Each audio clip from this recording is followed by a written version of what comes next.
Hello YouTube, Sam here from youtube.com/onlivegamer for the New Boston, and in this tutorial we're going to be covering functions. Now functions are very similar to subs, except there's one main difference. Functions return a value, and what this means is when you call that function, it's going to give you a value back, and you can set this value to anything that you would like. We're going to be using some of the primitive data types for our functions in this tutorial. So let's go ahead and get started and make a little demo application. So go ahead and click New Project. I'll resize this here. Windows Forms application, and we will call it Functions. And go ahead and click OK, and we'll wait for that to load. Okay, so we're going to open up our toolbox here, and we're going to find the button. Now I'll just add the button to our form. We'll set the text to run function. We'll go ahead and scroll up, and we'll set the name to button run function. Okay, so now that we've got that done, we're going to go ahead and double click on run.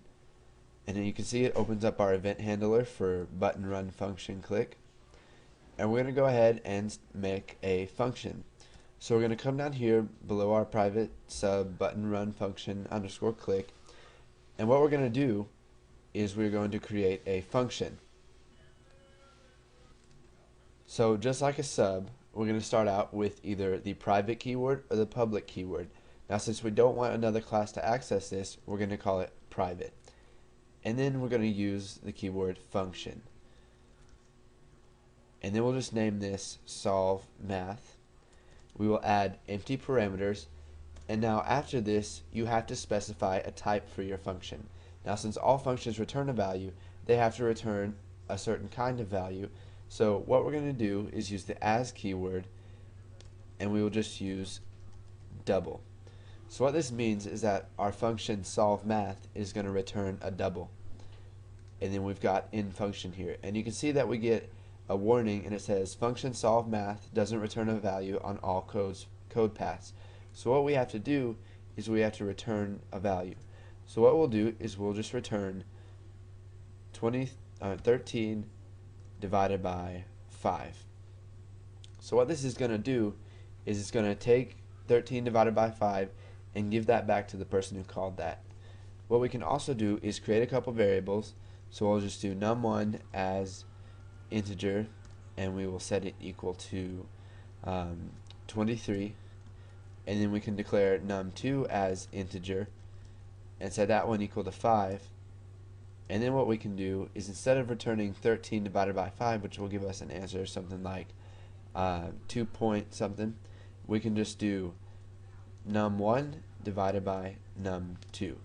Now if you wanted to, you could also create another variable that was called answer and set answer equal to num1 divided by num2 and then return answer, but we don't really need to do that, so we're just going to return num1 divided by num2.